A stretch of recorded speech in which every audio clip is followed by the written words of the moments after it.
So, welcome back to Shotgun The Aux podcast. I'm joined with Rob in our new segment, Shotgun the Classics. Is that what we're calling this? Go for it. I reckon we should. It fits, doesn't it? It fits. Let's go with that then. So the concept is me and Rob catch up and break down a seminal UK classic record. This week we're starting off with one of the most highly revered records in UK hip-hop history. It is, of course, Return of a Drifter by Mr. William Shields, aka Jehst. So just a bit of a kind of high-level concept of how we're going to approach this. We'll just kind of introduce the album itself, the impact it had on the culture, and then we're going to do a track-by-track breakdown. We're going to talk about the instrumentals, we're going to talk about the bars, we're going to talk about production, we're going to talk about all of that kind of stuff.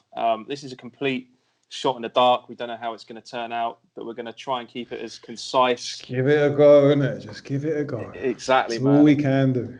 Exactly, man. Exactly. So, firstly, I introduced him, but welcome Rob, aka Cosm. You might know him as, but he's going to be Rob from now on when we're discussing albums and etc. So he's taken off his rap hat and he's put on his podcast hat. Exactly, man. Podcast hat now, yeah.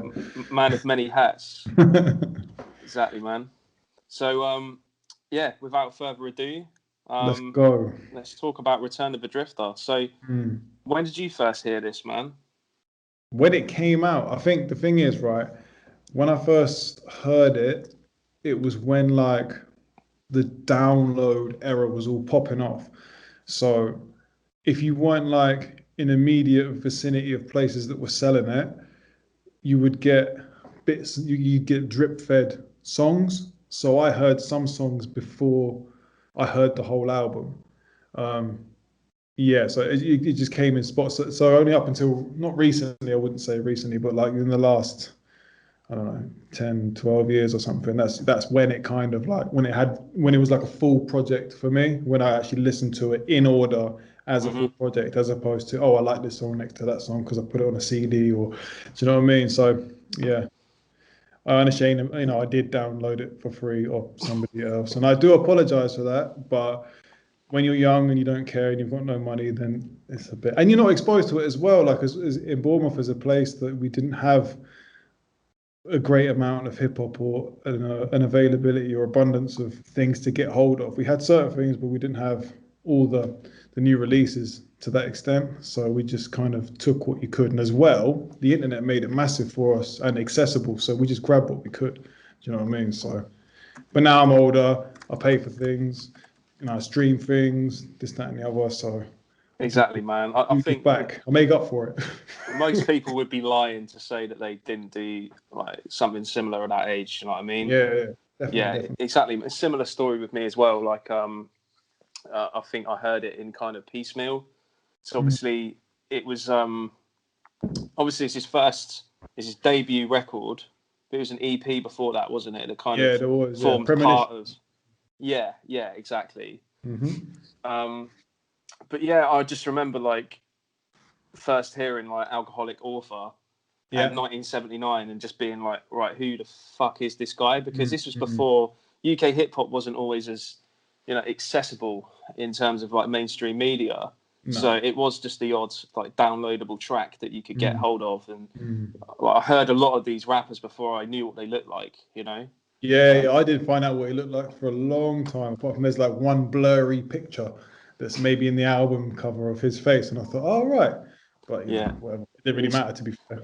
He's still very much like an analog rapper, isn't he? Like I've read interviews with him before where he said, he uses kind of social media not to kind of record and document every aspect of his life, but it's purely just for like the music, and he's not really on it that much, But that's the thing though with heads like us, we're not, because we're of a similar age, I suppose, and then we don't, you treat it as you can dip in and out of, and you don't really master it unless you're like a tech savvy head, or so I'm the same. I understand where it comes from, but yeah, man.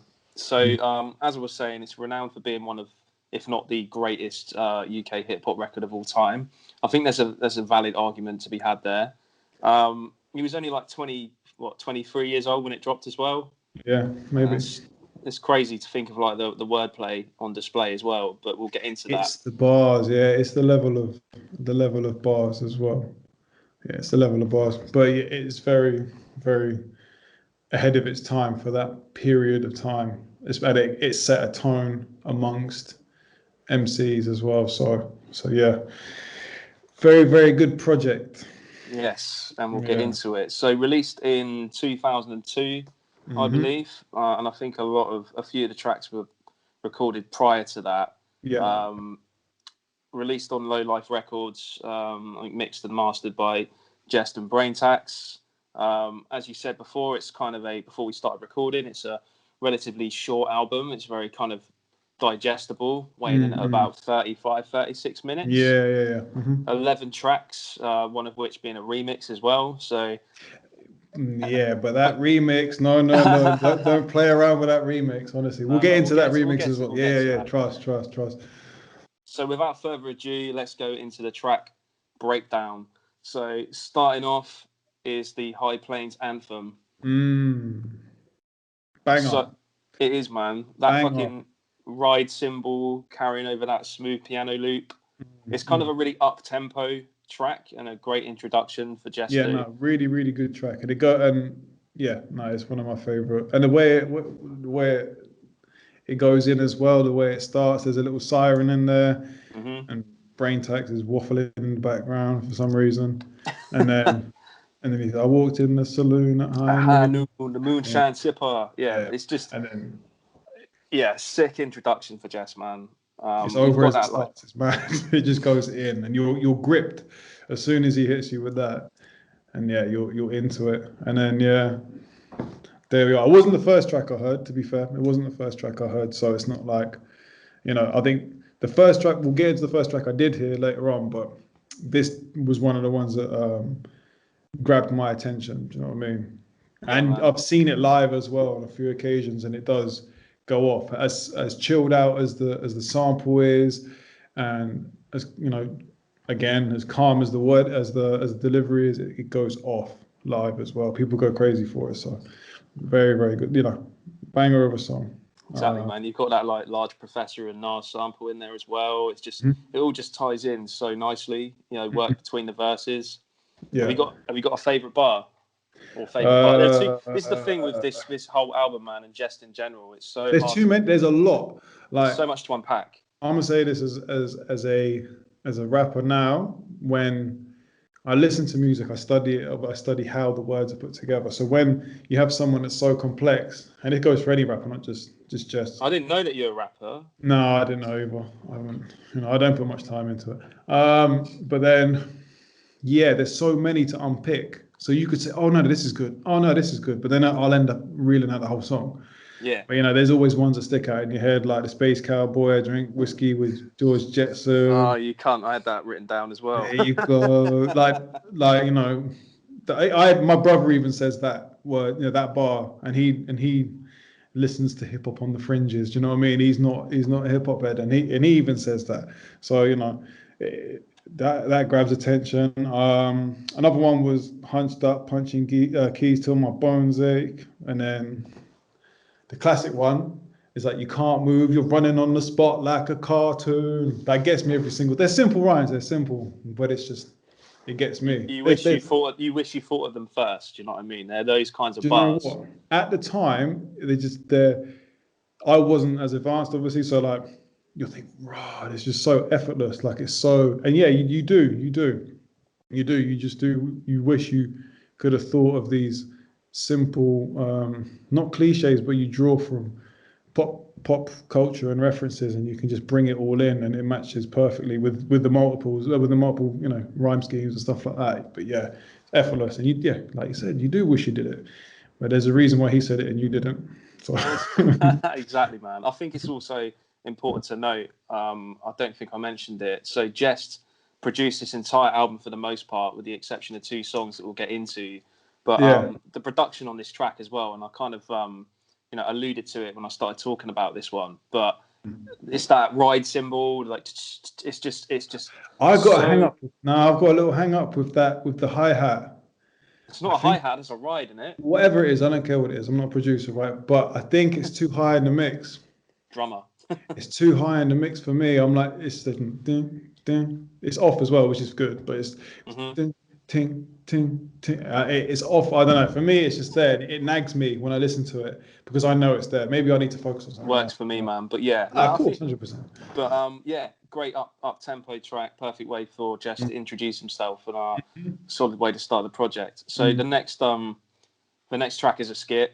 Just Yeah, like to be fair, like I think, I think if I'm right, this is like a sample flex. I think I might be mhm. wrong. I'm not too sure.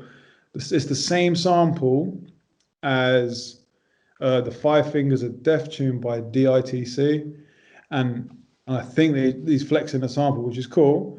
And there's cuts on there as well, which are nice. Yeah, But yeah, yeah. I think the placement of it is too early.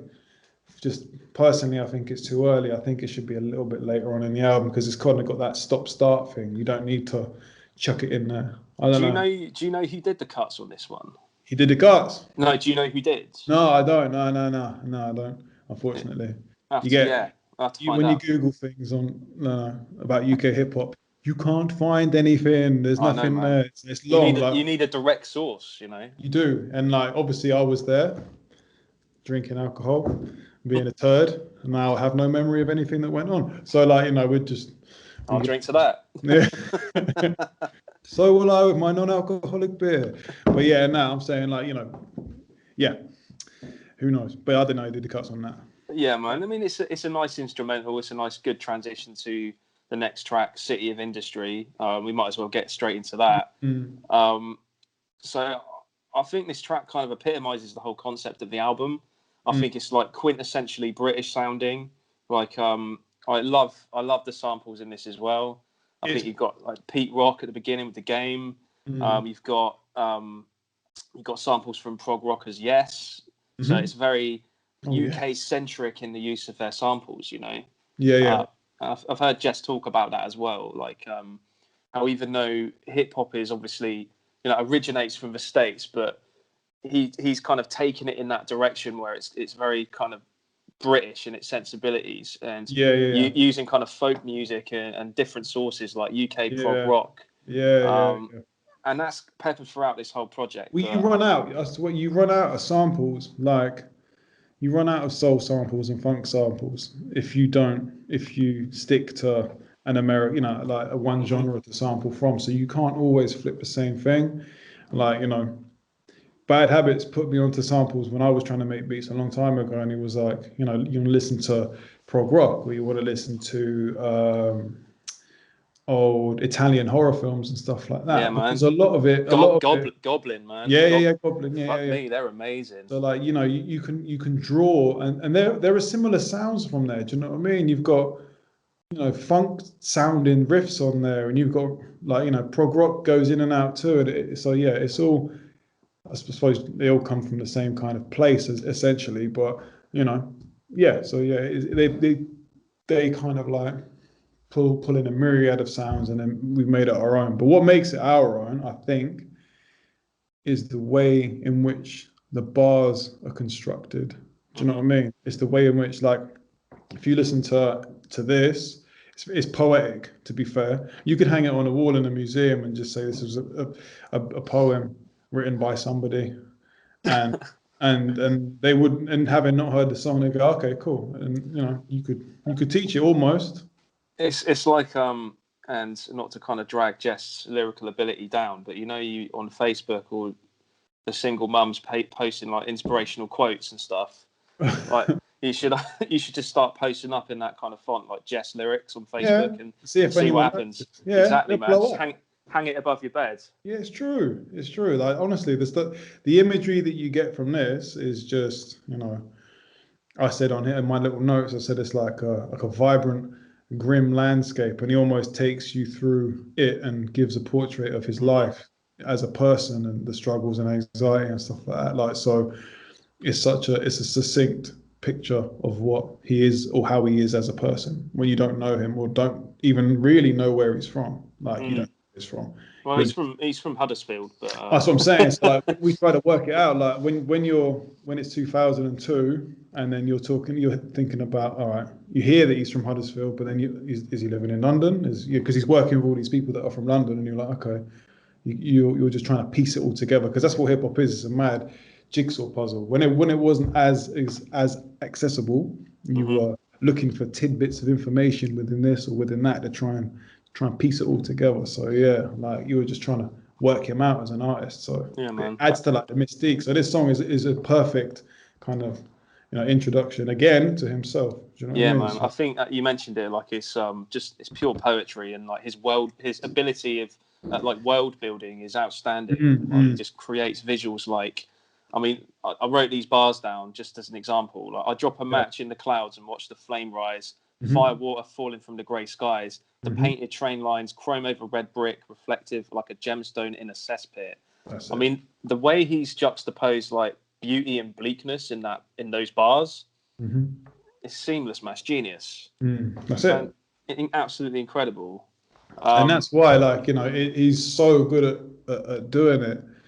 And we've got like a thousand thank yous we can give him for everything that he's done and given us that we can listen to. But also, like, what annoys me is all the people that try and copy and that can't get it right, because that really fucks me off. And they just try and be over poetic. Do you know what I mean? That's right, man. This isn't the podcast to push your agenda, man. I'm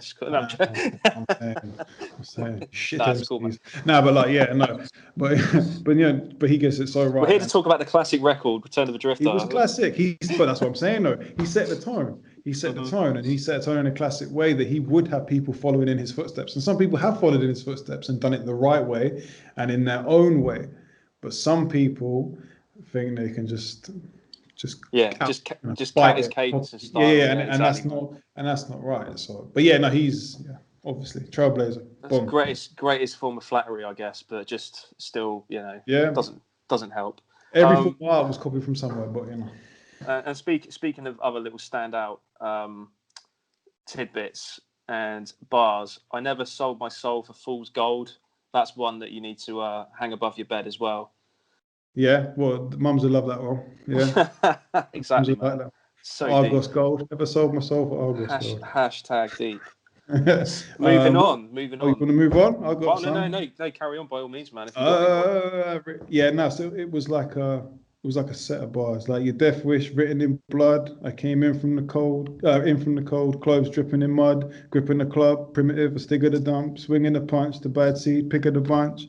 See, that's like the pattern there is lovely. I love that pattern. That's like a really nice. It bounces along and it's multis all day. And you can tell which one of the two is a rapper here, can't you?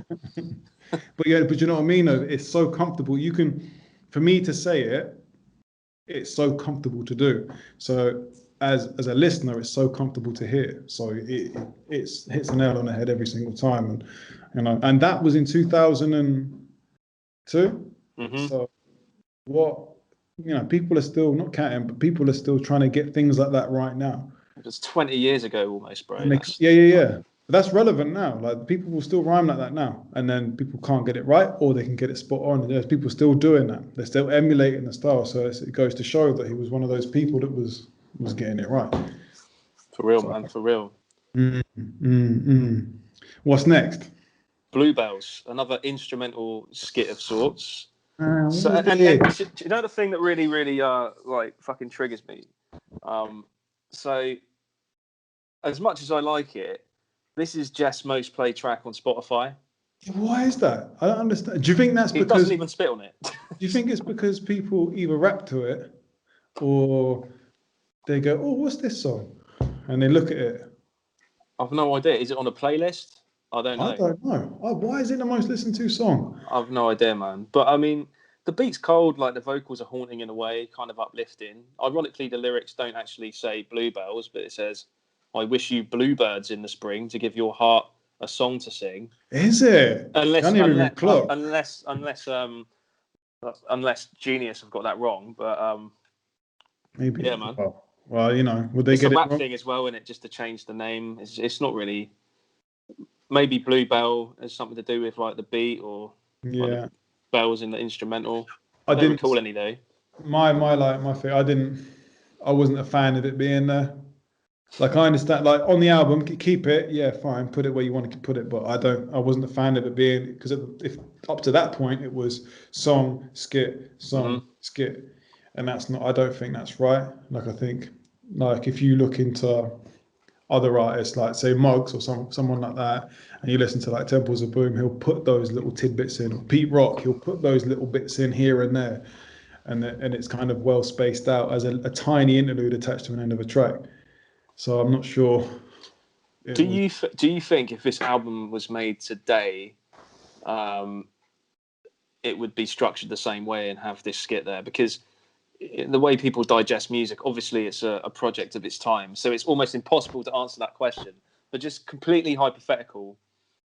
I think the album itself, lengthwise, is perfect. Like I think it's perfect for now. Hmm. It's almost like it's not too long. It's perfectly digestible for nowadays for people listening to albums. Like they're not, you know, Kanye did that thing where he said an album needs to only be, was it 8 tracks long or something like that. So you know, 7, yeah. yeah, whatever. So, but it goes to show that people's like attention spans are shorter when it comes to projects. If you put out a 20-track album, they're only going to listen to 10 of the songs, if that. Like if you can look on download streams or stream data and stuff, you see people start here at the start and then they drop off towards number 10, let's just say. So like it's a good project because it's nice and short and it will hold people's attention. So in that sense, it's good. It stood the Structure test of wise, time as well, man. If you yeah, of think about it, course. Yeah, of and course. that speaks volumes. I mean, there's a Mm. reason why people hold this album in such high esteem. Yeah, of course, 100%. And I enjoyed revisiting it. I mean, I listen to this on the regular anyway. There are Mm, certain tracks that I listen to more than others, which is mm, what you've just touched upon. But yeah. it's yeah, it's one of the few kind of UK hip hop records I can go back to any time and bump start to finish and enjoy. And Me, it's not a chore. Do you know what I mean? me, not so much. Like Hmm. it is quintessential. Like it's something that held my my interest for a long time with a lot of the songs that I passed around to people that they listen to now. You know, and it helped me form my I don't know what if my not character, but like my structures. But it made me actually the way he rhymes made me understand Hmm. bars. But I've got So a I caught theory that. though. I'll put to you though that you look at this more as kind of a technical exercise in rap, as an educational piece. Being a rapper yourself, I know you're a Mm, fan of hip hop, but I'm mm, coming purely from a fan's perspective, right? mm, You're coming from a rapper's perspective. okay, So okay. so that might come into the mix, you know, how you hear it, how you digest it. Yeah, So yeah, yeah. it's almost you appreciate it for being as significant as it is, Mm. but do you feel that the whole kind of educational aspect stops you from enjoying it as much maybe these days, or No, I don't think so.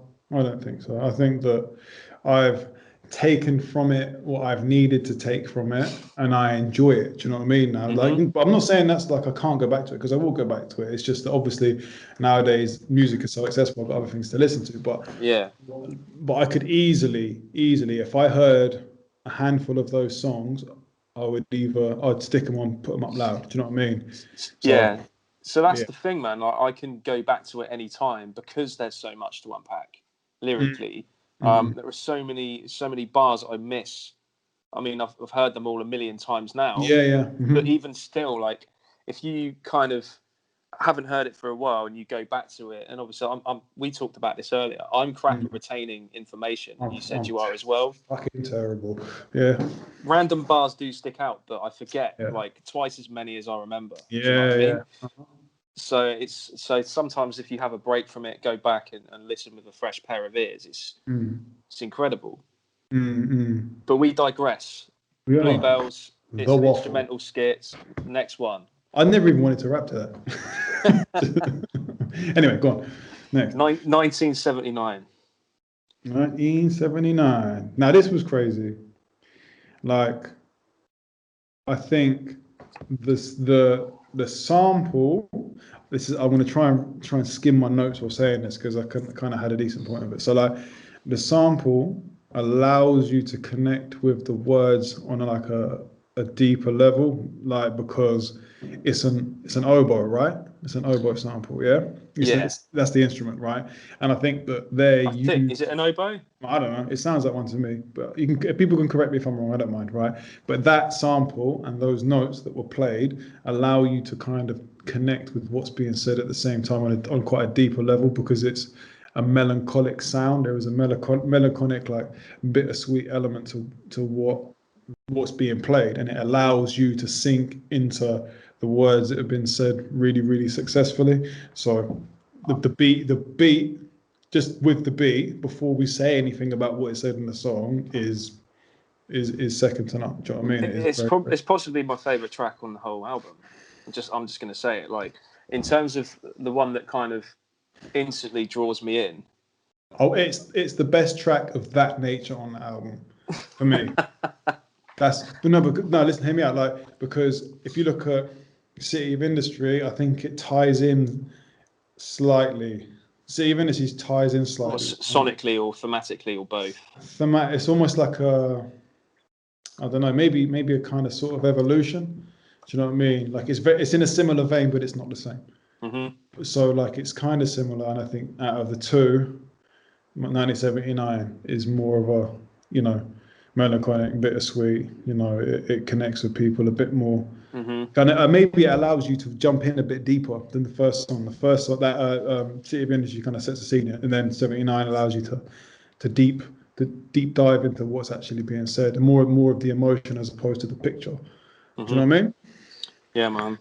I think again, like if you would take any of the lines out of context, it would be an inspirational quote. Like my hate's bitter, but my love's unconditional.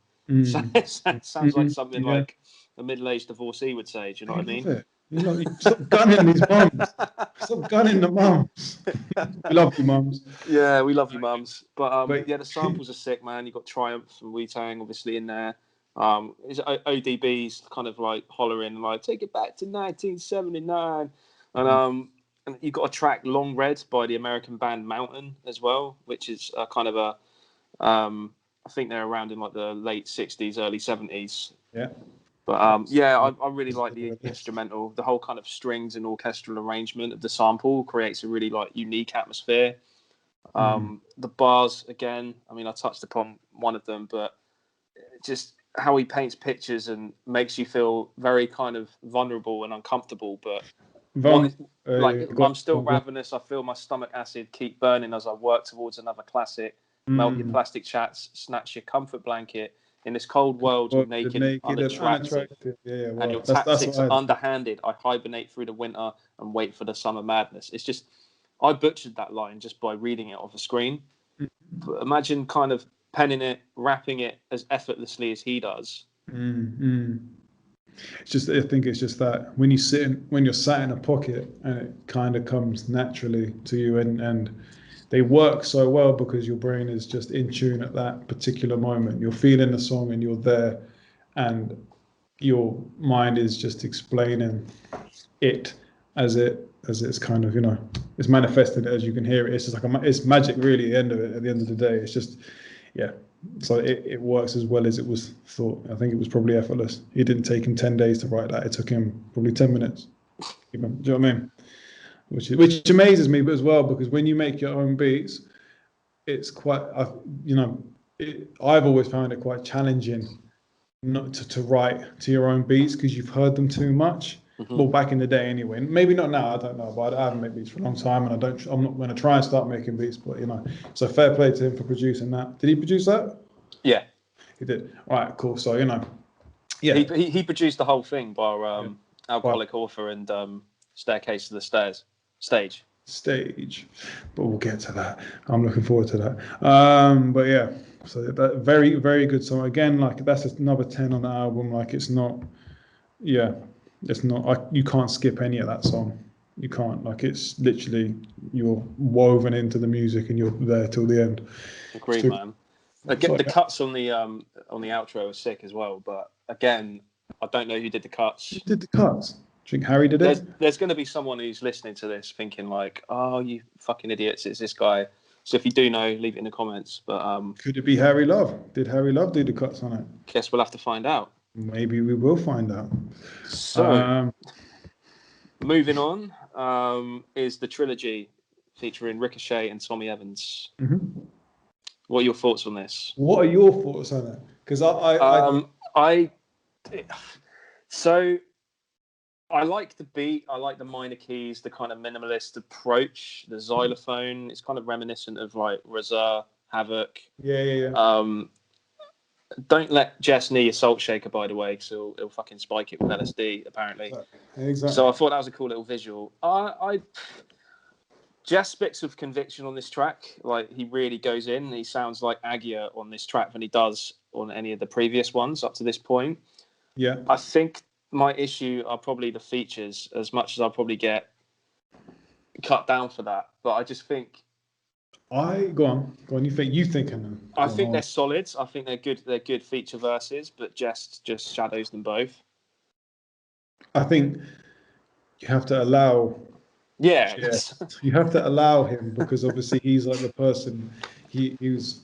I think, and sorry to cut you off, but I think hindsight has shown a lot of those things. Right at the time, maybe it was, oh yeah, of course we'll jump on your track. This up and coming UK hip hop artist. Um, Unbeknownst to anyone at the time, it was going to be a future classic. And Jehst is going to be revered as arguably one of the greatest wordsmiths to come from the UK. Yeah, but they were doing things too. Yeah. Ricochet was doing things as well, and so was Tommy Evans, in it. But they were doing things relatively small. Exactly. I'm speaking relative to this project. Yeah. It's where they're almost not really needed. But I think the better verse, like I can take Jeff's verse on that, and I like it, but I don't. It's not. There's a couple of good lines on there for me, but obviously like the Salt Shaker line and stuff like that. But it doesn't. I don't know. It doesn't like draw me in as such. I think Rick Branson's verse is better on it. I like his verse on it, and it's very formulaic. If you break it down, it is quite formulaic. But the multis are nice, and it's more simple, and it's quite easy to listen to, and the delivery is really really nice in it as well. Sorry. So yeah, I think he went in on this, to be fair, and he did well for a guest spot on there. I don't see why, and he was good as well. His other music, I used to listen to Universal Soldiers as well back in the day too. Yeah. And Don't get me wrong. Don't get me wrong. I'm speaking relatively to this project, and also, I'm not just speaking to this track. I'm talking about the features in general. Besides, like a couple of exceptions, which we'll get to. So you think what you're saying is they weren't good enough to be on there. They would. Well, no, sorry, no, you were saying that. You're saying that. I wasn't saying that. You were saying that. I know, because I said Rick was good. No, you're saying that. You said the verse was good. I'm just saying, like, relative to this project. Yeah. I think hindsight has, perhaps, I don't know. I'm just speaking like how I personally You like feel this about song, it. but you're not sure about Rick and Tommy on it. That's what it is. Yeah. Okay. I personally, I like Rick's verse on it. Tommy Evans was a bit different for me. Like he had some good songs. They weren't all to my taste. I could take or leave him depending on what song it was. Has some bits and bobs on here that's all right, but Yeah. it's my notes on this was it's just a nice little battle roller. It does the job. My notes were it's not as good as the remix, but yeah, that's yeah. I know. But we'll move on to The arguably next. one of the other strongest tracks on the project, Alcoholic Author. Obviously, one of the outlying tracks being produced by Harry Love. As I mentioned, like considering he produced 2 tracks on this record, the transition is kind of seamless and the beat fits perfectly. Like it is, from a, like sonically, right? It could have all been produced by Jehst, and I wouldn't have known. Yeah. This one's really up tempo. You've got really big boom bap drums, hi hat cymbal. Beautiful on this track. Exactly, man. And Jehst pulls no punches on the opening bar. Come on, everyone. Like Bukowski, the alcoholic author, son of the devil. I turn wine into water. Come on. And because of that bar, I read all of Bukowski's books. Because of that bar, I read all. I wanted. I was like, who is this guy? Who is this person? And he's the person that got me into googling who he was, and then reading all the books. And the books are brilliant. His books are brilliant. Man. Have you ever seen that little short tangent? Did you ever see that film Barfly with Mickey? I never saw it. I still want to see it. With Mickey Rourke. Checking out, man. Yeah, Mickey Rourke's a weird one though, isn't he? He's always like, he's not made the best career choices, but he's still a bit of a cult hero. No, in terms of like what he's, film selections and stuff, he's always kind of gone for like the more independent route and turned down a lot of kind of big, which is cool. But anyway, I digress. Yeah. So the bars in this are just, again, incredibly visual. My physical form, a metaphor for disorder. Like, well, that's crazy. That's it's not overly. It's crazy. If I wrote that, right, just that line today, I'd probably be proud of myself for like a month or something. I'd be like, wow, I'm a genius. And that's I slept on that line for a little while as well. And I think somebody else might have pointed it out to me, and I'm like, wow. Elaborate, break it down. But it works, isn't it? It's like you're drunk and disorderly. Do you know what I mean? Your whole dysfunction as a human being while drinking. So your body is that dysfunction because you're drinking. It works on so many different levels, and it's, when you're like, when you have had your own personal issues with alcohol, you kind of you feel it, and it touches a nerve. Okay, cool, and it's true. Do you know what I mean? And the whole sample itself, like, and the up tempo ness of the track, the up tempo sound of it, it kind of like gives you a desperate kind of panic or a troubled, tormented, vibe to it. And that is when you're in that kind of when you're stuck within that bubble of like alcoholism or something like that, you kind of get those kind of vibes, innit? You are like that. So the music, it's kind of frantic, isn't it? Like it is, but that's what I'm not trying to say whatever, but yeah, it invokes that, and I think it hits quite personally, and that's looking at it back as an older person who doesn't drink now, as a person who used to be like deep in it. Do you know what I mean? Now, so yeah, like the way it's put together is perfect. But yeah, man, it's very neat track. It is, man. I mean, it's full with. There's so much to unpack in every bar. Cut the weather vane. I hear blood water tapping out the Lord's Morse code to my window pane.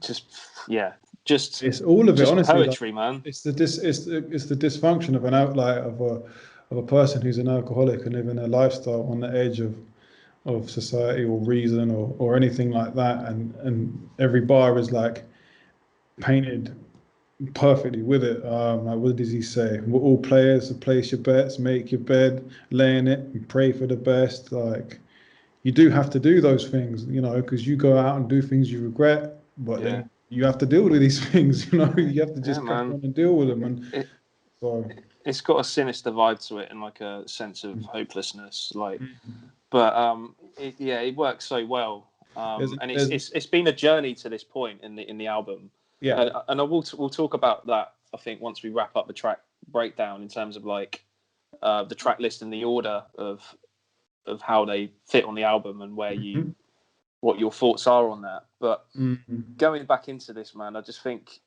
like the instrumental is incredible. The samples used are fantastic. They sample Cosmic Gypsies on here as well, and I think Tears of My Pillowcase, and the outro Warriors as well. Yeah. Sick. Was it both? Was both bits Warriors? Because there's like, oh, this is all we got left. That one. There's that bit, and then there's the woman on the radio talking. That's both. Yeah, I'm not sure. I'm not sure about the first part, but the outro definitely. Yeah. You can hear the tune on the radio playing. I knew that bit was from Warriors, but I wasn't sure if it was the. So this is all we got. If that was from Warriors too, I wasn't sure. But yeah, no, it both fits. It fits so well. I haven't seen that film in a long time. It's a very good film. Yeah, man. Warriors of Coney Island. I just remember cult classic, the computer game. What was the gang who they just had like baseball bats. The Furies, the baseball. Yeah, I'll turn you into a popsicle. It's fucking amazing, man. Weird. Well, ridiculous. Pause. But yeah, next. This is my favorite track on the whole album. Staircase to Stage. It's my favorite out and out banger of like this. Okay, so I'll probably tell this story in like larger form, right? Obviously, I'd like to kind of give you the introduction like another time, but like I first heard proper UK hip hop when I heard Blade's thing, okay, and then round about the same time, X-Rated, right? DJ X-Rated from Bournemouth, came out with a tape, and I think it was called Turntable Torture, I think, right? And on that was Staircase to Stage, and it was on there, and I had the tape or the CD or whatever it was, and the tune started. The whole thing had a lot of American artists on it mostly, and then this kicked in, and it blew me away. I was like, "What is this?" And we lit it up. Me and my friend, we used to sit in my room playing computer games. Maybe my brother was there, listen to it, and we could both recite probably the whole verse off the top of our head now, like if we needed to. Like it's that iconic. Even Jay's own verse, we could do it. You know what I mean? Like it was such a, and it's just effortless. The song is like, you know, the rolling piano that rolls from here. It's like dissonant at the same time. There's no, it's not on. It doesn't sound like it's on beat. It goes, do you know what I mean? And yeah, it's a really unorthodox beat, like the piano and stuff. It's weird. Yeah. Break-on samples. Yeah, incarcerated Scarfaces. Yeah, it works, and it's just lost hope, token of hot approach. Funny, haha, like Jar Jar Binks is probably the most dated but nonetheless relatable bar on the whole project. Like, because it obviously when the Phantom Menace was 99 or something. Yeah, I heard that bar again today. Who cares? Thought, oh we all know who Jar Jar Binks was and how much of a prick he was. Do you know what I mean? So it's just, and he's not. Yeah, exactly. And how much of a prick he was. Yeah, of course he was. Have you seen that film lately? Nah. Oh my god. I'm not in that camp that, like, you know, a lot of people have kind of gone back on themselves and they're like, oh yeah, the prequels weren't actually that bad. It's like, yeah, they fucking were. They were terrible. Worse than you could possibly imagine. They were terrible. There was bits of it. If you could edit the film, then you might get a half an hour. Bun that, man. Just fuck it all off. Fuck it all off. Yeah, exactly, man. I used to like Return of the Jedi until like people pointed out that it was basically the Phantom Menace of its time with like Ewoks and shit. But I've still got a soft spot for it. But Empire, man, that's the one. Empire Strikes Back. It is. Perfect film. Moving on. Yes, so, we're still on the stage. We're still on the stage. We're not on Endor. So this is the only transatlantic collaboration on the project, right? Jay's. Yeah. And I think his bars are funny, but seem like heresy maybe for you. But I think again seem kind of out of place on the project. Like, I don't think you can. But you have a very like personal relationship with this track in terms of like the story you've just told me. Yeah. Like it went everywhere. Like if like I'm the type, when I was growing up, I was the guy who listened to hip hop. So everybody kind of, I was putting these things on people to listen to. So man. If you had no choice in liking this, that was kind of me as well. Yeah, so you had no choice in liking it. So I got people that would listen to it to this day. So yeah, it does have a personal place for me. Yeah, but go on. No. I was going to say there might be kind of a bias there, but I'm just talking like objectively from this kind of album as a whole. That's where I'm coming from. I'm not saying that it's a bad feature, because it's not. It's jokes. It's really good wordplay. I just think, and most people will probably disagree with me. It's just a personal thing. I think it's just two snapshots of two geezers that can rhyme really well. I think like you've got Jehst, who paints himself as himself, and then Jay's own, who actually paints himself as himself. And you can see the differences between an American guy who does it and an English guy who does it. And there's still punches there, there's still flows there, there's still, you know, the same care in delivery and construction. I do love that. Fighting off rubbers when you drop the next cassette. Yeah, good. That's good. I do love that Little Richard bar as well, though. Fuck off. Exactly. Yeah. So So it's memorable, yeah. So I'm so being unfair. I'm being unfair. Maybe the song is like, from staircase to stage, minimum wage, rap page. That thing is a dream of a rapper. That's a dream of a rapper. So you just have the two MCs that do their thing, that have the same dream, and they're overarched by that vocal chorus. That's it.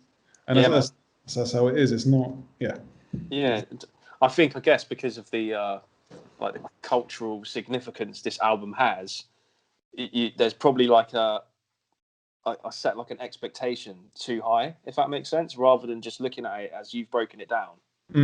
Does that make sense? Yeah, of course, yeah. Yeah. So, but as a track, I love the instruments. I love the instrumental. I love the production on it. It's incredible. I use the word unorthodox. I think it's one of the most memorable beats on the project, I'd say. And it's not a negative in terms of the feature. It's just it's a little bit jarring when I listen to it. It's a little bit jarring when I listen to it. So 10 out of 10. moving on to the Return of the Drifter.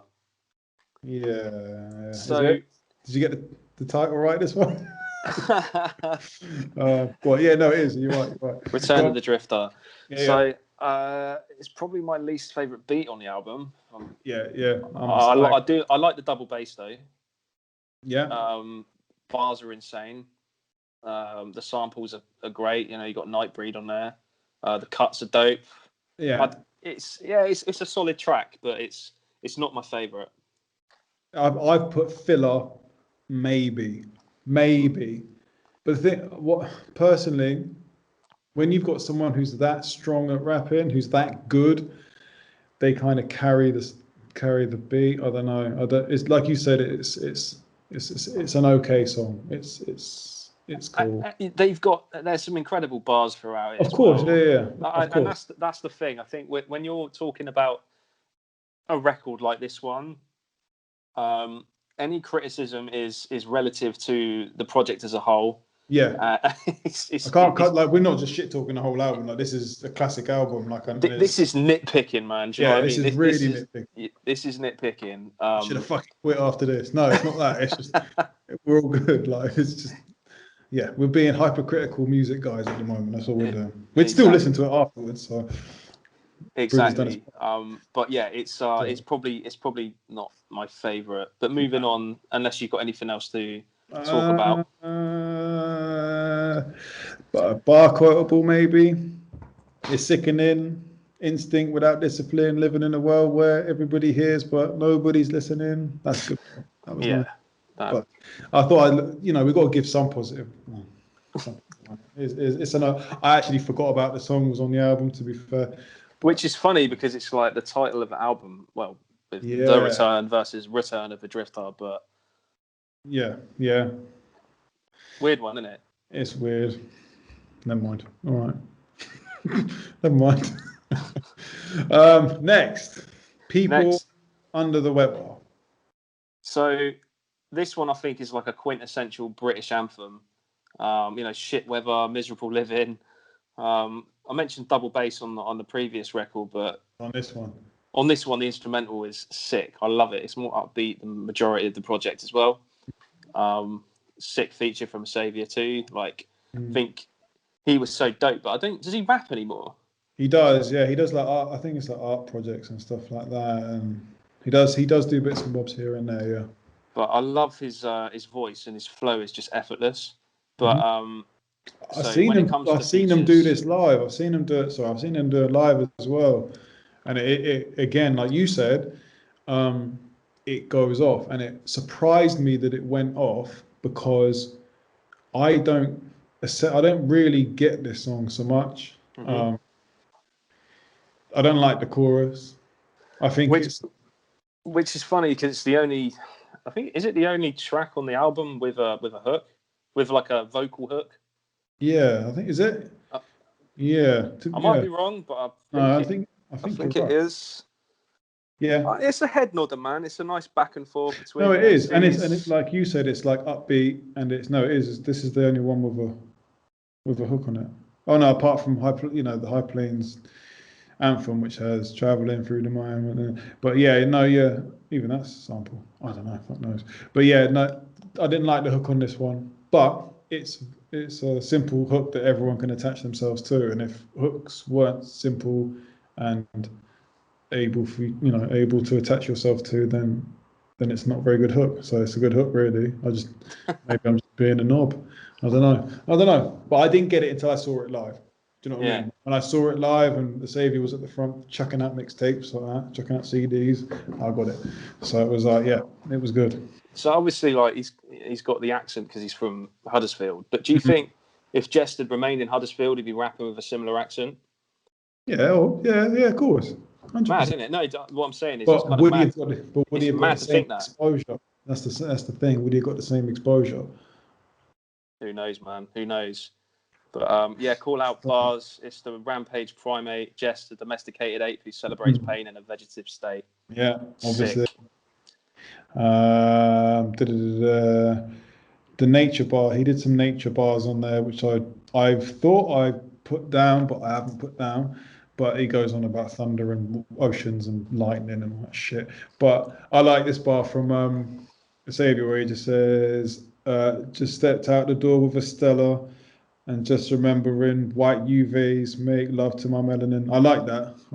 For some reason, the way he delivers it is better because he kind of delivers it in an not off, but in a roundabout way. It's not like Jehst is very to the end of the bar, and I think the way he delivers it is a bit different. So it's the way he says it is nicer. I copped that up, to be fair.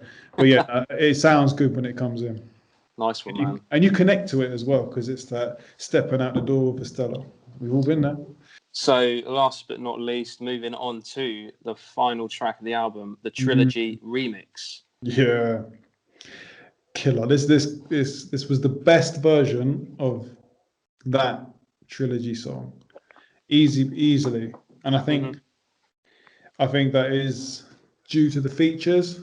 Yeah, Chester and Kaiser, man, come on, you can't really get much better than that. No, you can't really. Like it's like you're only going to get one kind of song with those two on there as well. So the song again is the same sample. I don't know if there's any chops that they did different on the song, but I don't think it was.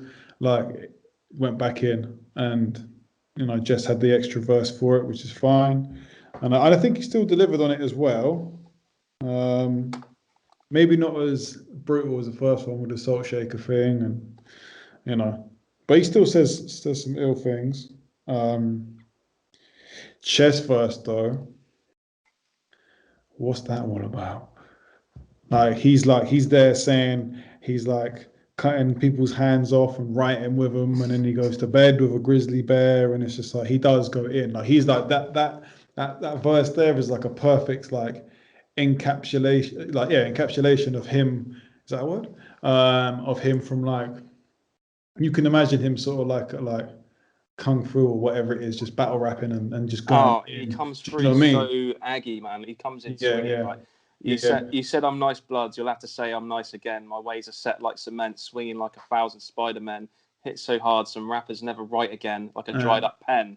So you just can't rely on them. Come on. Yeah, I mean, yeah, that's battle. He's just this pure battle. They're pure like, and he just comes in and kills it. And it's just like, yeah, you don't fuck about with chess. It's like nah, and he comes in obviously, and you're blown away by everything he's saying. And what's equally as amazing on that track is Kaiser's verse, because I think at this point Kaiser was, if I'm wrong, if I'm right, I don't know, was like unknown to people. I think at this point, this was, if you could say it was his big break or whatever, but this is the first time I think a lot of people might have heard him on a platform. They might have heard him about ciphering and stuff like that, but they got him on the track and he went in from that first bar to the last bar with the same rhyme scheme. So that's six, and it's multis as well. He's not doing the whole bar a multi, He's doing multi, and that's the same. So you could times that 16 by fucking, I don't know, 4 or something. in some, in terms of rhymes, of actual rhymes, it's just. I cry gems, shit rubies, and fart diamonds. Of course, that's the quote. Everyone knows that bar off the top of their head. What does he say? Yeah, what did he say?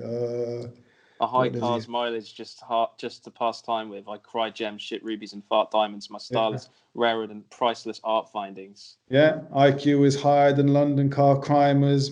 Yeah, the patterns are crazy the whole way through. Like, you can pull any part of that song out, and it's fucking bananas. He just goes in on that song. And I think if that was his first break, and I think it was, he stamped himself in on that with that track. Legendary, man. You know what you were expecting from him from then on. Do you know what I mean? Wrapping up the track breakdown, then it looks like somebody's jumped on the call. Mm-hmm. Show yourself, sir. Harry, how you doing? Can you hear me? I can, man. How are you doing? Yeah, I'm okay. Thank you very much. Yeah, thanks for inviting me. And thanks for being on, man. That was perfect timing. We just wrapped up our little retrospective of Return of the Drifter. So thanks for agreeing to come on. Just so everyone knows, this wasn't just a random thing. It wasn't an ambush from Harry Love. I have been known to do such things. Hopping out of nowhere. So how are you keeping, man? Just tolerating 2021. But I'm here. I'm alive. I'm grateful. Getting bored of the apocalypse now. Exactly, man. A lot to be grateful for, I guess. But we've just been talking about Return of the Drifter. We just did like a track by track breakdown. We kind of geeked out over a lot of like the bars, the production. So it's great that you can join us just to talk a bit more about your perspective of how the project came about, just from kind of your view, really, and any insights, anecdotes that you can offer on the process behind it. So I guess a good starting point would be, when did you first meet Jehst, man? Yeah, that's a good one. So basically, like around it comes back to going recording at Brain Taxes at Low Life, which so around the turn of the millennium, he used to be the sort of next door to DJ MK. They used to share a flat in Cricklewood, so he was next door to DJ MK. So when I used to go around to MK's to practice scratching and stuff, Joe would be next door, and he had an ASR 10. He was sort of making a lot of the early demos of the early demos of like Easter Island and that sort of stuff. So we'd and around that time, I also sort of was friends with like Super T and Lewis and all of that. So they had that Cloud Steppers little unit sort of thing going at the time, which then dispersed or whatever, and then he then moved to this Low Life studio in Shepherd's Bush. So he'd got himself this Roland hard disk recorder and a Rode mic and like this sort of channel strip thing with a compressor built in, and it was like the first time I'd heard sort of decent vocals coming out of like essentially what was kind of like home production or whatever, and knocked together like a basic kind of vocal booth type thing. So that being that me and Young Gun and Verb T and it was mostly me, Verb T and Young Gun were doing a lot of demoing at the time in the studio where there was a dad's friend studio in Portobello opposite my old house. So we were using like ADATs, and I was kind of learning engineering and stuff like that. But no one to teach me, just sort of teaching myself type thing.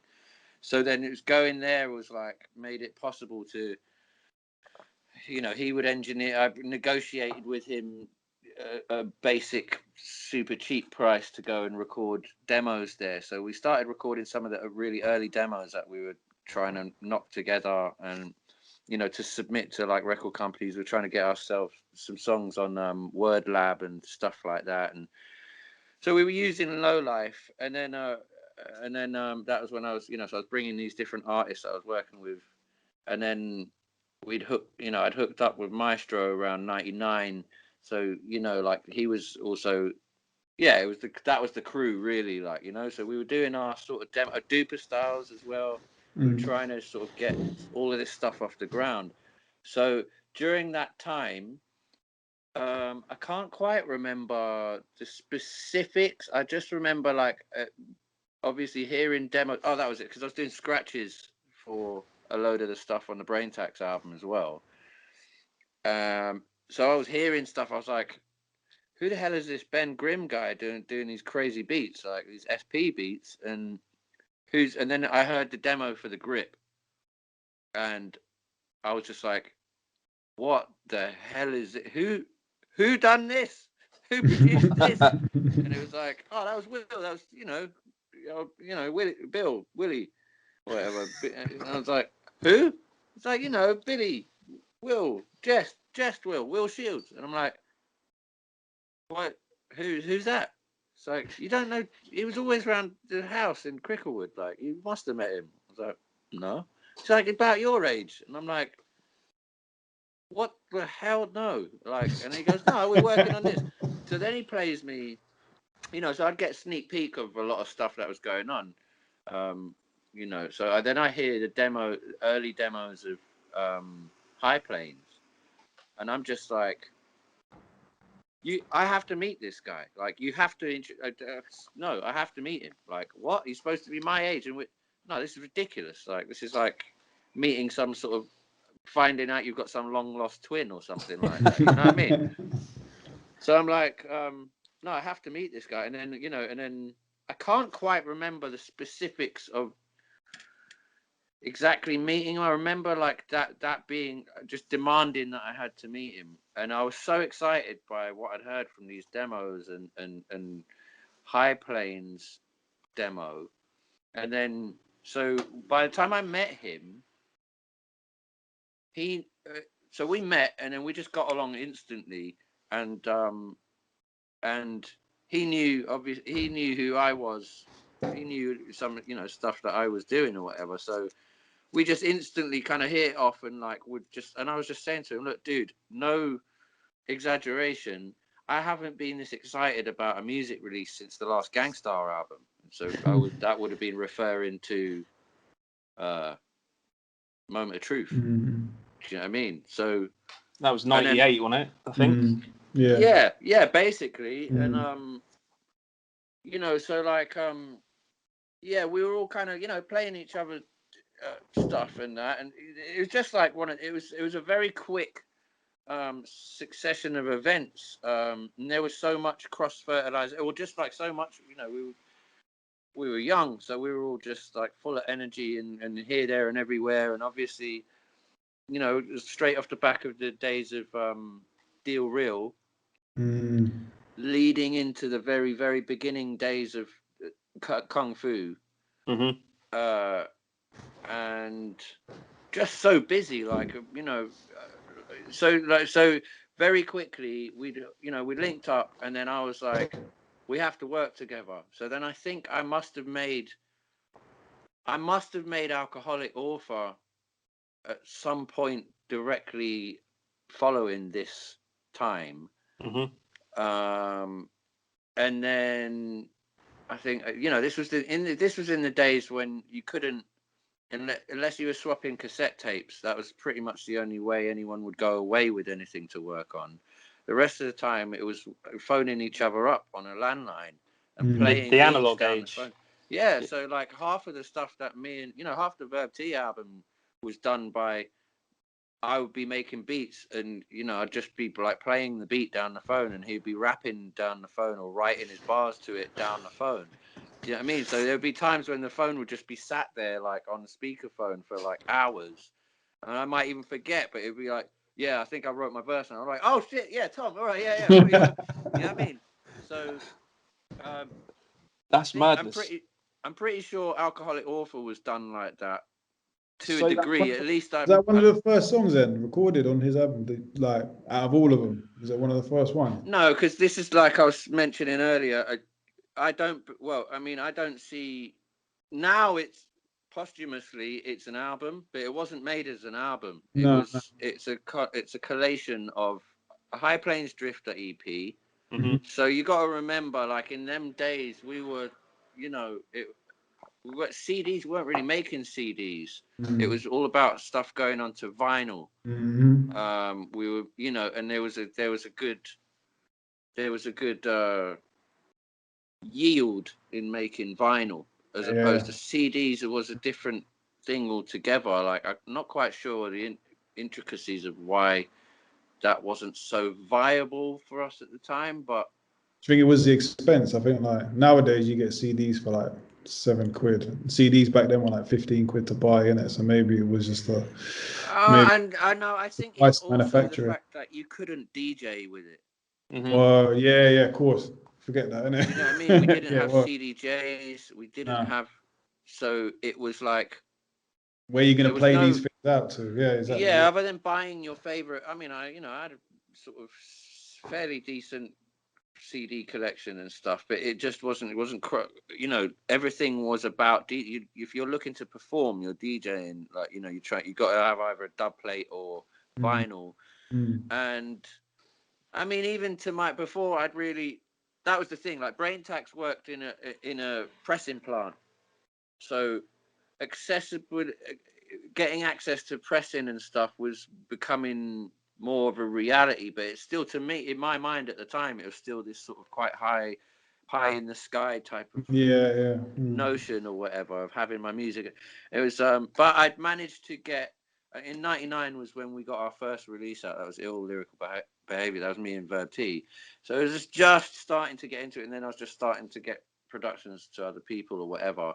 So yeah, I suppose like Alcoholic Author, Alcoholic Author was never part of. No, sorry, I get that wrong. So Alcoholic Author, he wanted it originally to be. That's what it was. He wanted it. I was building up this. I'd come up with this idea for a name of a series of singles or EPs that I wanted to do called 12 Inches of Harry Love, which is then what I used as the sort of strapline title for the Surprise 12 a few years later. But I'd had this plan of doing kind of like, my own sort of, just wanting to be like a Pete Rock type thing. Showcase of your beats, Well, and also just trying to get either like sick link ups with people I love, or like make collabs between artists that you wouldn't necessarily expect to hear together, but just would be fire. That was always a plan. So like I was always feverishly doodling away at these different ideas of like lineups and artwork and all this sort of stuff. So I'd had that idea going on in the background. Then I hear this High Plains thing, and it's like, when's it coming out? I just kept boom boom boom boom, and then so he's like, so then he had suggested that Jehst wanted Alcoholic to be the precursor to High Plains coming out. So it was intended for a moment of time. It was intended to be to be like almost like a promo 12 leading into that. And like I was starting to do these, was similar type of thing. It was the precursor to the Kickoff album, and I was quite liking the idea of putting promo only. I wanted to make some sort of collectible stuff, but also it was a good way of working around sample clearance issues and just having finite number of press-ins rather than just like I always knew there was a bit of a sort of value in the scarcity factor or whatever. So I loved it, and then I was like, oh whoa, like to be involved or included in this thing that's turning into this High Plains thing, and I'm hearing it before anyone else. I'm just like, this shit is gonna knock people's socks off. So hell yeah, I'll produce the just the lead-in type thing. And we were all leveling up very quickly at the time as well. We were really like working hard, honing in our craft, and so the improvement levels was like month by month. It was like just crazy, right? When you first heard him, did you think like, rah, like he is something else? Like he's ahead of his time in comparison to some people. Like he is something extra. Totally. Yeah. Like as a spectator, that's what we all thought. So you must. I was just. Yeah. No, it's crazy, good. It's crazy. good. It's good to hear as other people's perspectives because I was in the eye of the storm at this point. So Yeah. some Well. of it is quite hard to like. It's quite hard to see some of it for how it appeared to the outside world or whatever. And it's exciting to share these stories. Yeah. Like especially now, it's like 20-year anniversary type Yeah. times, you know. But yeah, absolutely. I mean, just hearing the beats, I was like, motherfucker, I thought I was, you know, I was. I'm the beat guy. You know, no, it's not even that. It's just like I'd gone from doing the scratch pervert stuff and then left that to then focus on what I really wanted to be doing, which was production. So I was going hell for leather, and I was making a lot of, you know, improvements. So I was like, okay, like I'm feeling, you know, like I'm kind of settling into my natural In a good role space. a bit, in a good space. And then, what the fuck is this shit? You know what I'm saying? He completely fucked my whole plans up. So, but then it was like, and he's got bars, and he's like, these are like the best There's bars. always that guy in it, the superhuman guy that can do Yeah, this. it's just like, this ain't fair, man. This ain't fair. Like, so, but then it was just like, you know, the energy was so, it was just this cool. I was just like, I better start writing some bars. You know what I'm saying? But as Alcoholic Author was like written, I guess you know, produced it in isolation to the rest of the projects. He said it was like a collaboration. And Staircase. Yeah, but we were Same talking. thing. We were talking through the track breakdown, and we were saying like, considering they were written in isolation, it sonically it all ties together seamlessly with Jehst production as well. So that's, I would say, probably a large reason for that is because it was all done in the same studio and with Braintax engineering it. You know what I'm saying? So that is fortunate that it kind of, the energy and the actual production technique and all the equipment was all coming through the same sort of channels. So that kind of makes sense in that sense. Going into those two tracks specifically, and we talked about these as well, like they both kind of embody and invoke a certain kind of mood, like Alcoholic Author, and kind of the topic and the bars he's rapping about. The beat is so fitting for the bars. It's unbelievable.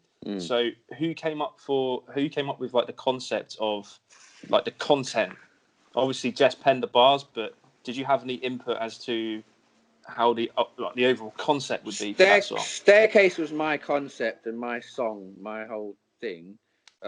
Alcoholic, I would say, is more Jehst, you know. And I mean, you know what I mean? It's like because I could hear, kind of referring back to your last question as well, because I could hear that me and him had this crossover of very similar styles. In certain ways, I'd just hear his stuff and be like, right, that sounds like something I would make, and you know, he would say the same thing, sort of thing. So, and then you know, we got along like a house on fire. So there's this mad sort of kindred thing going on, and yeah, so like Alcoholic was one of those things. I was just like, I didn't quite know what I was expecting actually, or at least I can't remember now because it's got so superseded. Whatever was going on in my head while I was making the beat, it's completely superseded by the bars. Because I think I must have called him up and gone.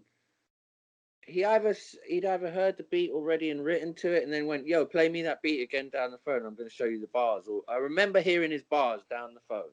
Is what I'm saying, and just being like, what the fuck? What are you on about? Like, what? I don't even know. This is. I hadn't heard like lyricism in that sort of. You know, it's just like it's a whole like it's self-contained like style and concept and everything. It was like, jeez. And then I started. So we were hanging around loads, and like we were swapping not just ideas and stuff, but like sharing sentiments, artistic sentiments. We're very much into like draw it, like he was doing an illustration course degree at the time, and was surrounded by lots of creative really artists. brilliant artists, including his girlfriend at the time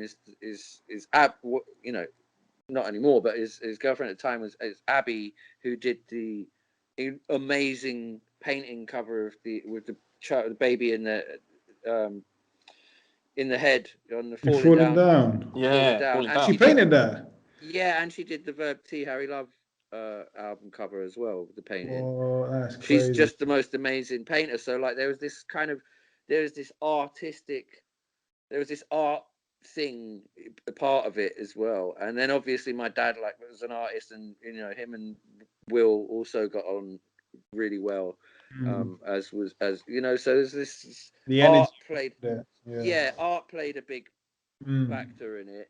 And so like that, I suppose, like that's kind of how, and then factoring that into it being, well, initially it was going to be the lead-in single for High Plains, and then he changed his mind, I think maybe last minute, and was like, no, I'm not going to do that now. So originally there's a demo version somewhere, I don't know if I've got it anymore, but there was like a mini disc demo where he says, when it's got the Harry Love on the Beats 2001, Low Life Studios, whatever, and he goes, prelude to the High Plains. Yeah. And then so we had to go into the studio, and he was just like, no, I want to take that off now because it's not going to be the prelude to the High Plains. So we had to go and dub that out. And then that was sat around, and like Staircase coming together is a totally different process. Is there a story behind that? How you got Jay's own on there?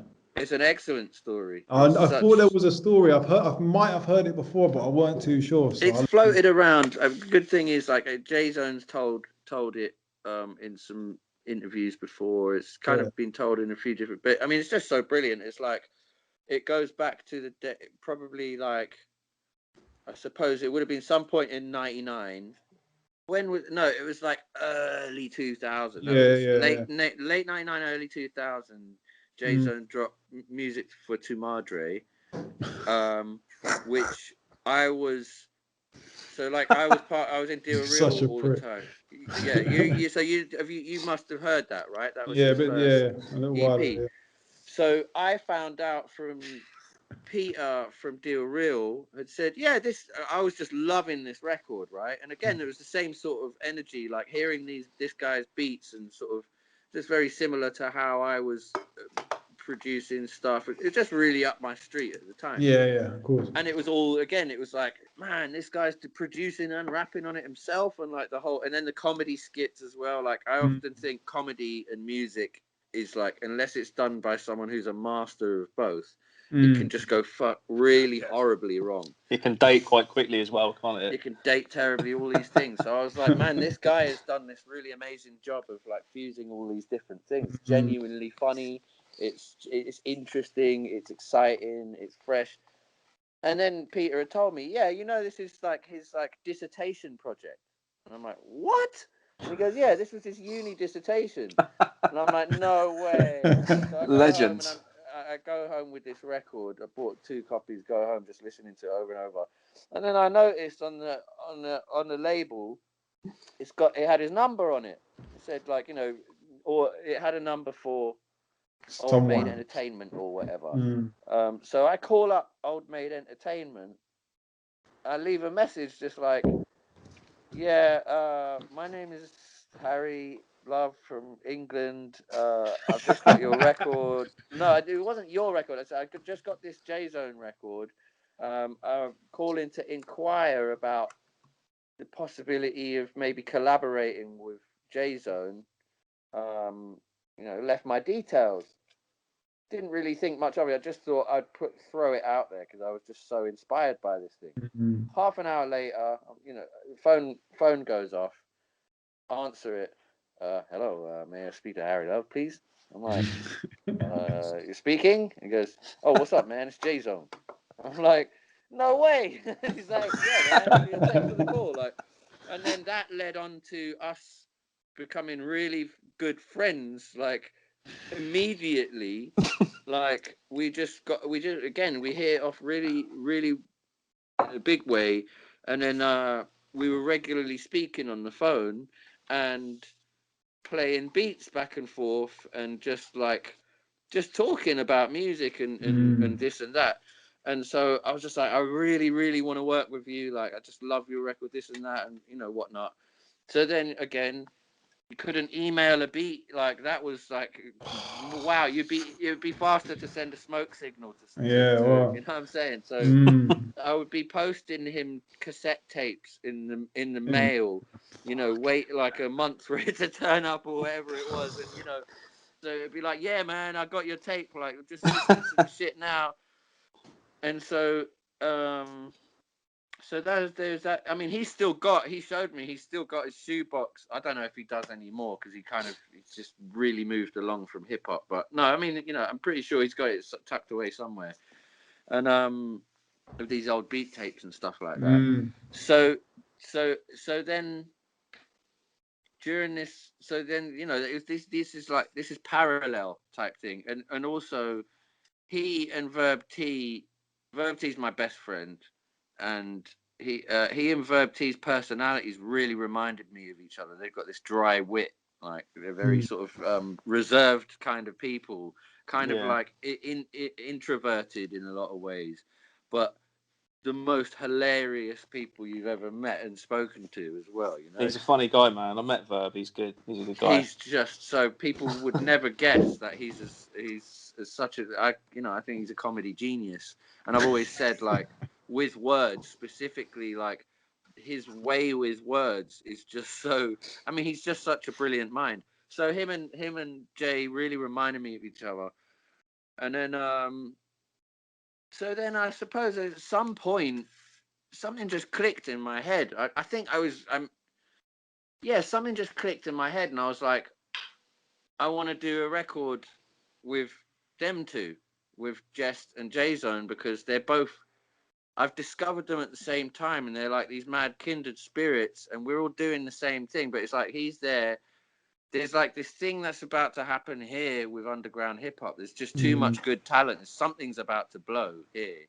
And then you've got this guy in the States on this underground thing as well, and he's just like, he confirmed for me that it was his dissertation project. Funny enough, that I think his uni dorm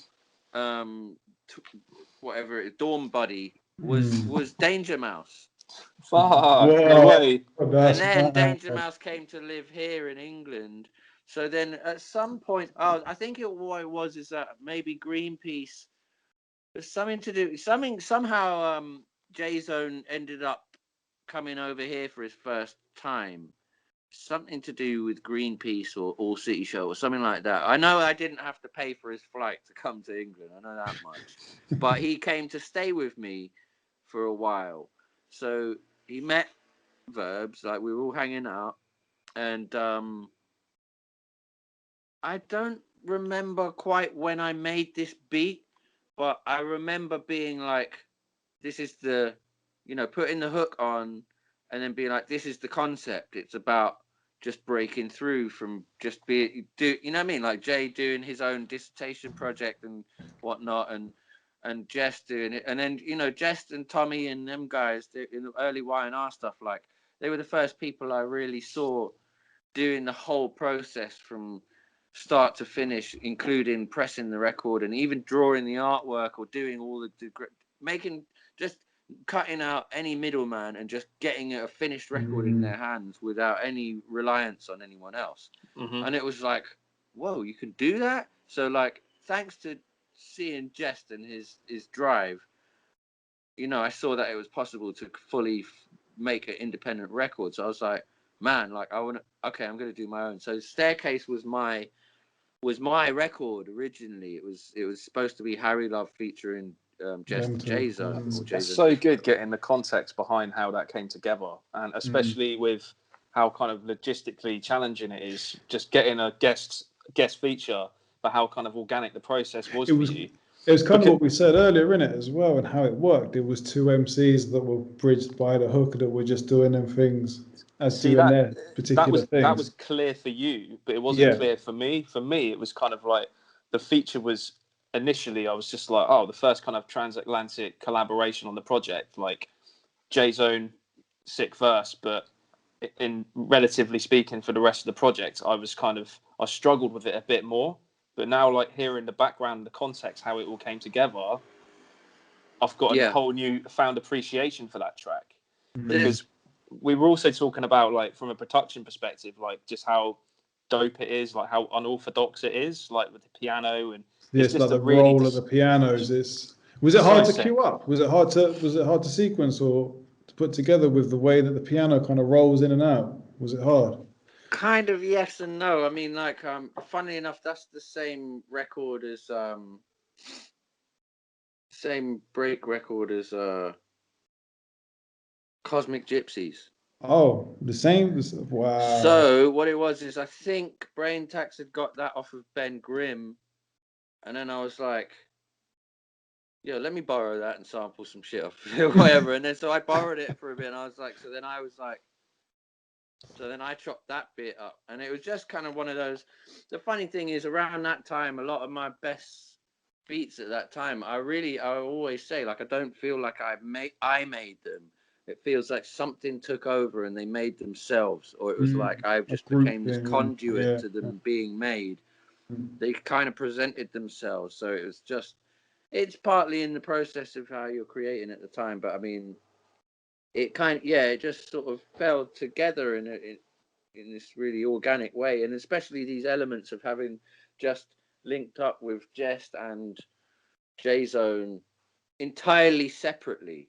Do you see what I'm saying? So it was the way, yeah, and it was just like these shared things. It was, and like if you look at like Above the Clouds by Gangstar, how it's like Primo doing his Wu Tangy sort of. It's not like a Wu Tang beat, No. but you can appreciate that. You can appreciate why that is such a perfect, just that Koto sample and the reference, the subtle reference or overt reference to whatever, to like Japanese, whatever it is, but it made sense, you see. So it was like I was Yeah, it was always like a trying to, spiritual kind of connection to it, like perfect for yeah, Inspector Deck to kind of exactly, spasm right. it. Yeah. So then I was, you know what I mean? I was like, I was always interested in like how well that materialized for Preem.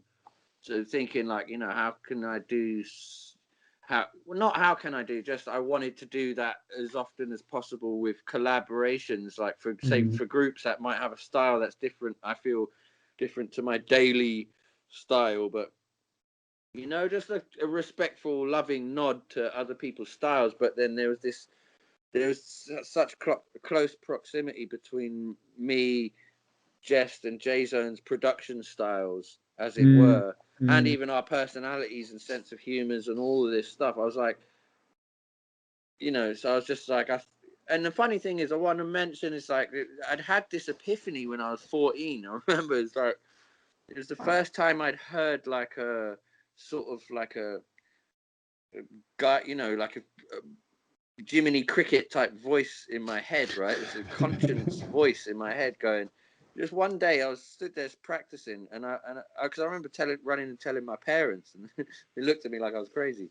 But I sort of heard this voice in my head saying, "You're going to be part of the first wave of people to do like an American UK collab, and you're going to be part of the wave of people that brings that thing together, and they're not be." It's not going to be, because I used to hate tunes that would be like, yo, I'm in the UK rubbing oil of Ulay. And it's like, fucking loud those UK bars. Like, just do a bar, just do a Do song. the song, innit? Just do Yeah, the yeah. track. So then, so I remember having this like epiphany of like, whatever it was, it just, whatever it was flashed in my head. It's like, you know what I mean? Going to be the first part of the first wave of people to bridge that gap. And then it did, that sort of thought wasn't even really present in my mind, but as it materialized afterwards, I was like, oh shit, that's the same thing that I ran and told my parents. Like, I'm gonna do this thing one day. You know what I'm saying? And so it's just it's I suppose super duper subliminal motivation behind it as well. You spoke it into existence. I suppose, yeah. I don't know what to make of that factor, but I mean, that's it was just all it. Staircase to Stage, the quote as well. It was like it's something about the hopefulness of that line of Ray's line. That's what we said. Yeah. Funnily enough, like all of these connections I've got to Raekwon or even Wu-Tang in later years, like they're all just serendipity. None of it was like consciously sought out. Like the fact that he was the guest on my birthday bash, and then I DJ'd for him again 10 years later, and then we just kept having all these. I kept having all these mad link ups with Wu, and I really got on well with Ray. And it was just like none of it was interconnected other than just by serendipity. It's like, so a lot of that, it's just beautiful. It's really, I think, it's like almost like God's reward for you, just doing the right thing. Like as we were kids, we didn't quite know what was going to come of any of our actions, but it was like, keep it going, kid. Like, that's how it felt. Like we were just being rewarded for our hard work. Did you anticipate the impact that this album would have? I anticipated it's seminal now, really, isn't it? If you think about it, like it's a classic UK album, revered by everyone. It's just kind of everyone loves it so much. Did you know at the time that you were making something that was special or being part of it? I knew there was special stuff happening. I'm pretty good at knowing in my gut, or even saying at the time, like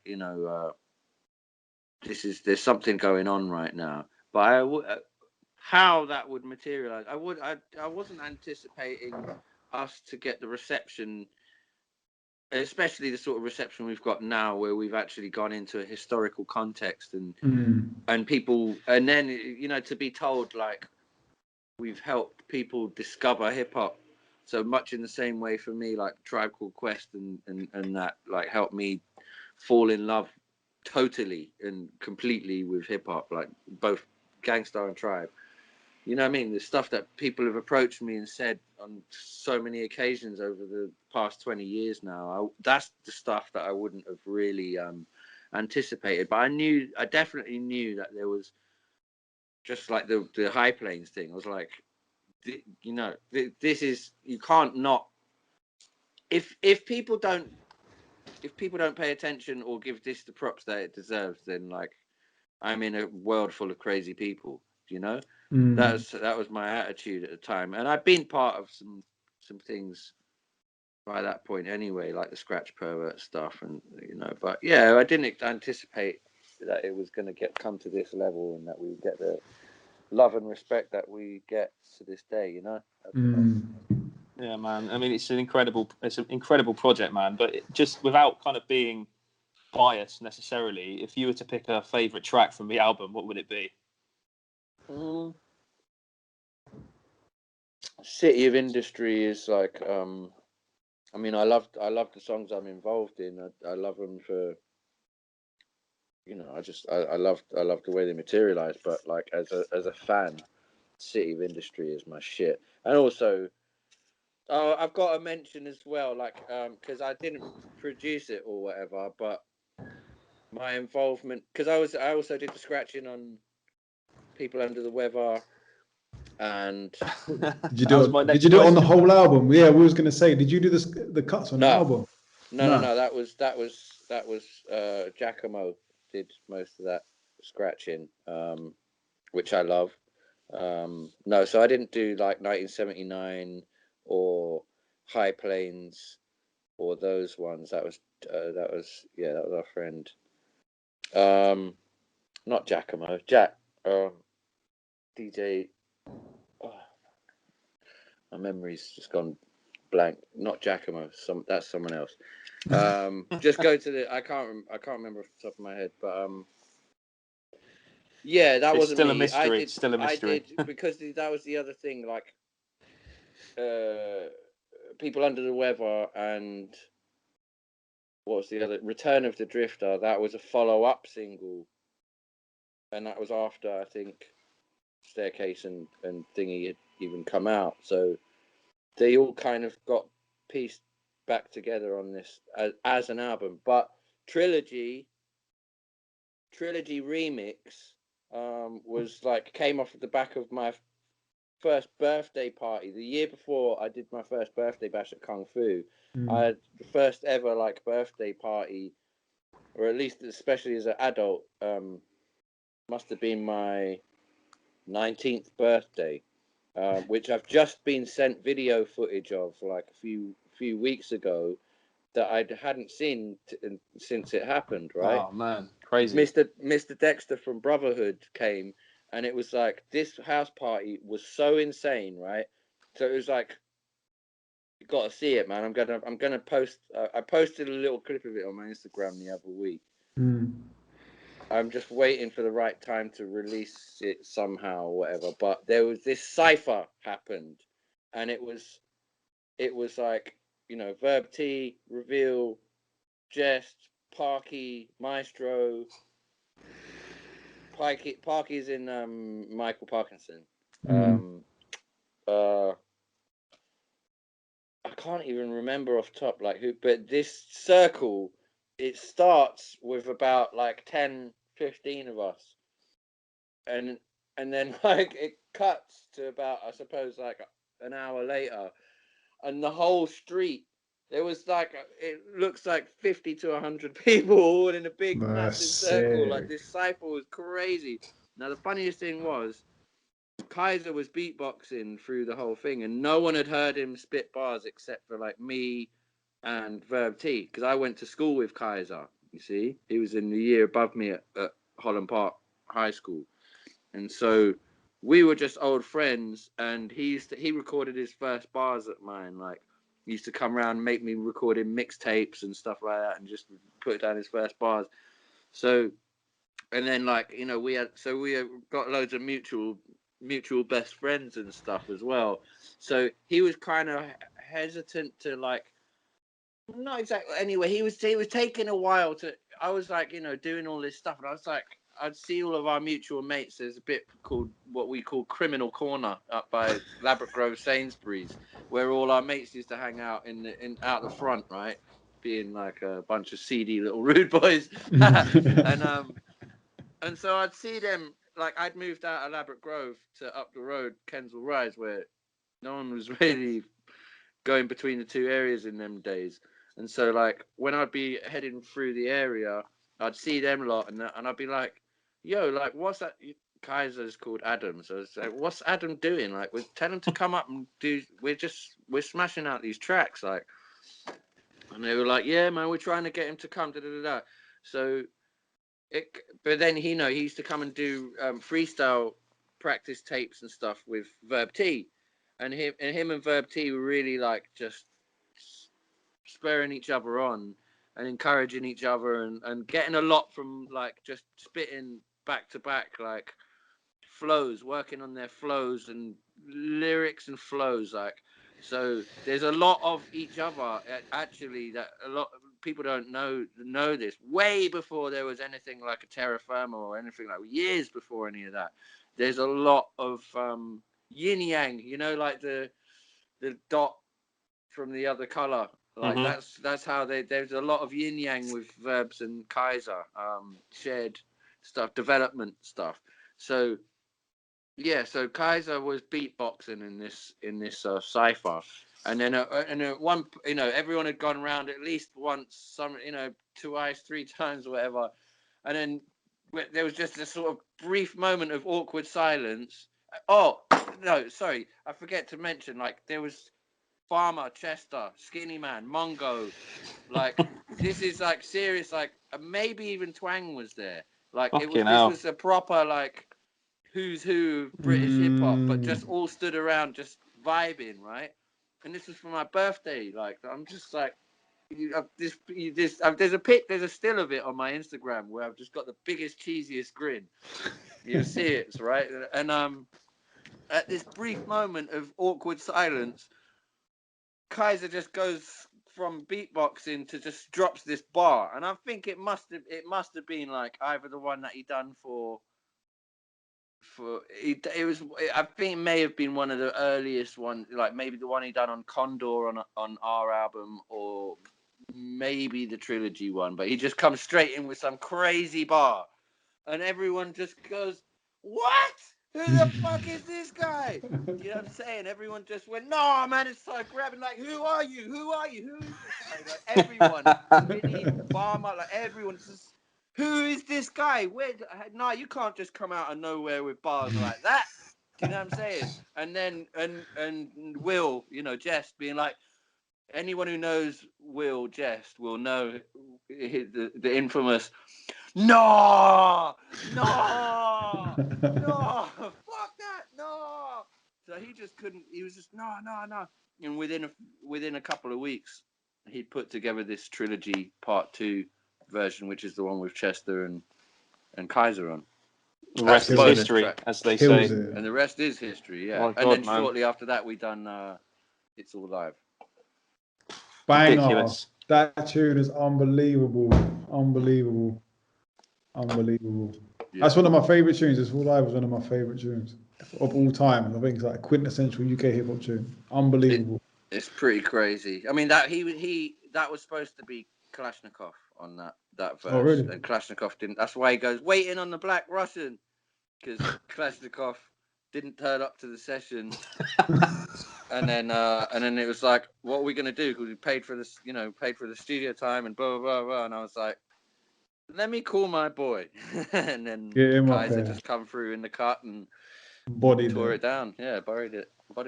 Fuck's sake. So, man, I appreciate all your kind of insights and everything else, Harry, man. It's been a pleasure chatting to you. Thank you. Mind blown.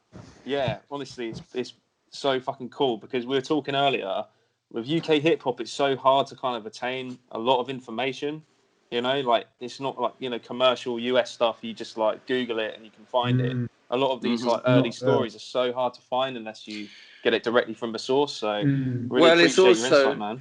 Yeah, I appreciate being able to tell it, because also like being, telling, it's the reason I tangent between these different things is because we weren't dealing with budgets and stuff like that. It's not like where you're going in and doing professional project with a budget on and a brief and a this and a that. It's like organic, and it's vibes that would really made it happen. And close proximity and cross fertilization. So it's relevant because all of these things pinging off of each other at the time, and the camaraderie, and also the kind of just the friendly competitiveness between each other really spurned it all on, and open mics, all this sort of stuff. So it's it's great to get an opportunity to tell it and just get excited about it again. I know you've got more stories in the locker. You like Deal Real and stuff like that. I know you've got more stories in there. Did you meet Big Earl?